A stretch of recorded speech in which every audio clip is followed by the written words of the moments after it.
Goeiemiddag julle, welkom by Kom ons gesels episode 5. Nou ja, ek sit hier langs die sportveld.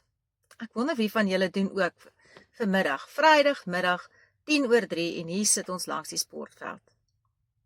Maar, as ons nou 'n bietjie mooi daaroor gesels, is daar niks lekkerder om 'n mens se kind te ondersteun nie.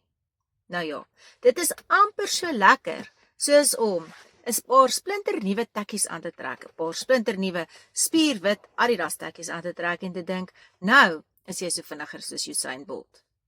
Wie van julle toe julle klein was, het gehardloop en julle hande so 'n meshandjie gemaak want jy het gedink dit laat jou vinniger hardloop. Nou ja, ek het my bes probeer, maar in die woorde van my ma, helaas, het ek nou wel nie vinnig gehardloop nie, maar ek kon sterk hardloop. Dit was nogal iets om oor te gesels. Verder, die week is verby. Aanlyn registrasies is gedoen en klink vir my dit het nie te sleg gegaan met al die mense wat aansoek gedoen het van wat ek nou ken nie. Gisteroggend, ongeveer 4 minute oor 8, het ek ingeskakel. Ek kon vinnig vir my dogter vir graad 8 registreer en nog 2 van my vriende help om hulle kindertjies vir graad 1 te registreer. 7:15 is ons terug in die klas en ons kon aangaan. So, van my kant af, wel gedaan, Gauteng Onderwysdepartement. Soms moet julle ook hoor dat julle ietsie reg doen.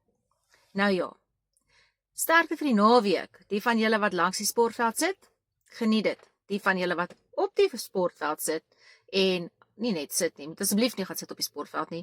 Hardloop asseblief, doen asseblief wat jy moet doen. Vang die balle raak. Maak seker dit is jy moet werk vir jou ma en jou pa om daar langs aan die kant te staan. En dan die wat Sondag in 'n kooropvoering sit, sterkte vir julle ook. Geniet dit. En dit is definitief 'n ander onderwerp waaroor ons nog baie gaan gesels. Goeiemiddag.